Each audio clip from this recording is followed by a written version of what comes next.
You think birthdays are supposed to bring families closer together, right?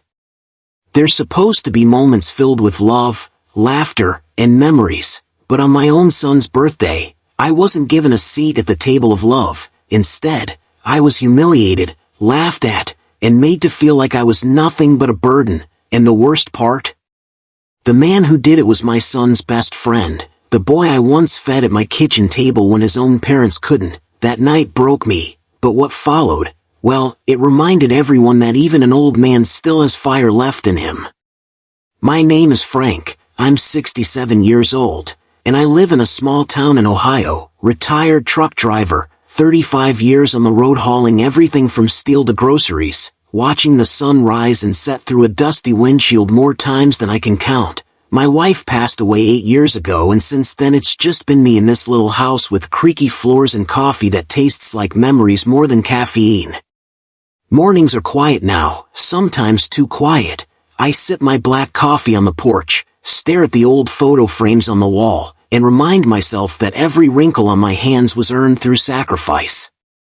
Most of those sacrifices were for my son Daniel. He's 35 now, works in tech out in Columbus, makes more money in a month than I probably made in a year, and that's fine. That's what I wanted, for him to have a better life than I did. But lately, when I see him, there's a distance in his eyes, like I'm a relic from another time, not his father who missed birthdays and anniversaries just to keep food on the table.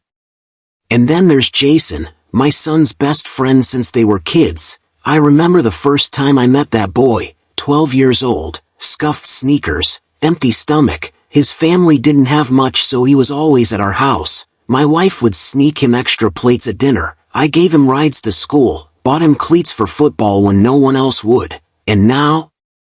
Jason struts around in $1,000 suits, running some business I can barely pronounce, acting like he built himself from the ground up. But I know the truth. He grew up with my family's help, and the way he treats me now, you'd think I was nothing but dirt under his polished shoes.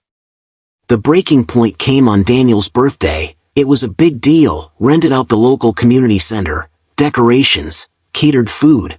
I showed up in my one decent jacket, carrying the gift I'd worked on for months, a handmade photo album, every picture I had of Daniel growing up, from his first steps to his high school graduation. My hands shook as I wrapped it in plain brown paper because it wasn't money or fancy gadgets, but it was love.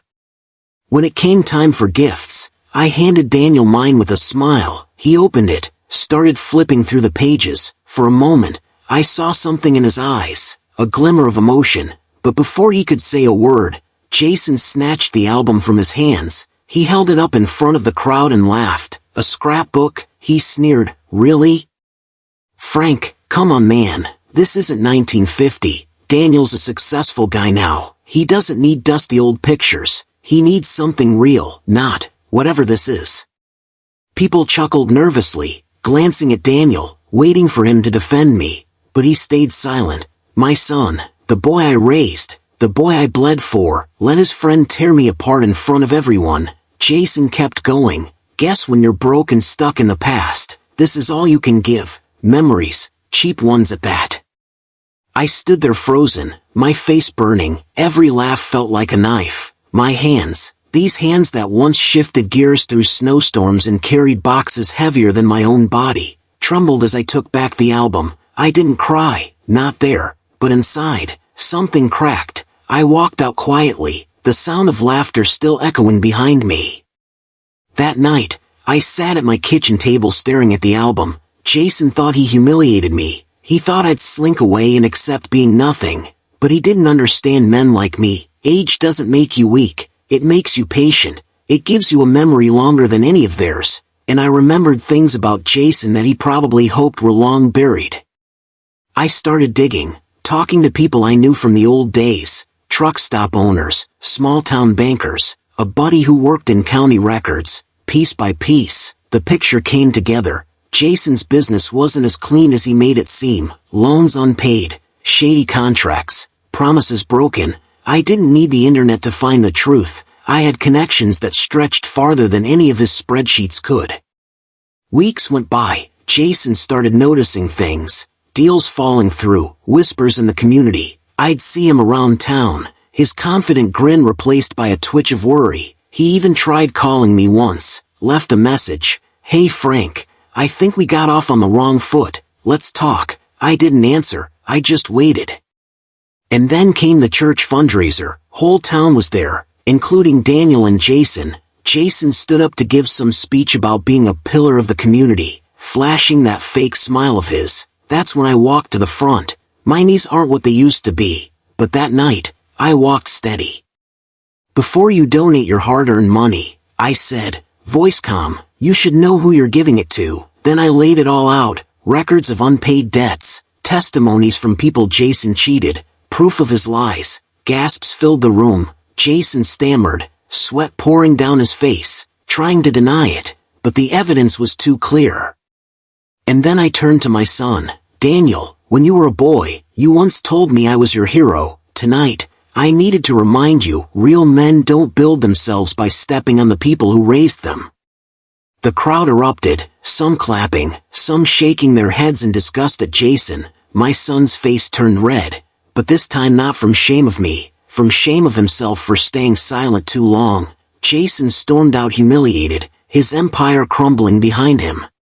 In the days that followed, Jason lost everything. His investors pulled out, lawsuits piled on, and the community that once admired him turned its back. Daniel came to my house, tears in his eyes. "Dad, I'm sorry. I should have stood up for you." I didn't say much, just patted his shoulder, because forgiveness is heavy, and sometimes silence carries more weight than words.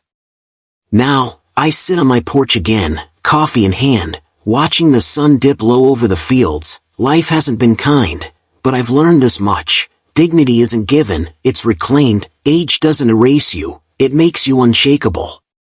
So if you're listening, and you've ever been laughed at, ever been made to feel invisible because of your age, remember this: patience and truth outlast arrogance every time.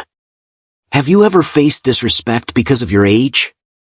Share your story below. I'd like to hear it, and if my story meant something to you, stick around. There are plenty more lessons from an old man who refuses to be forgotten.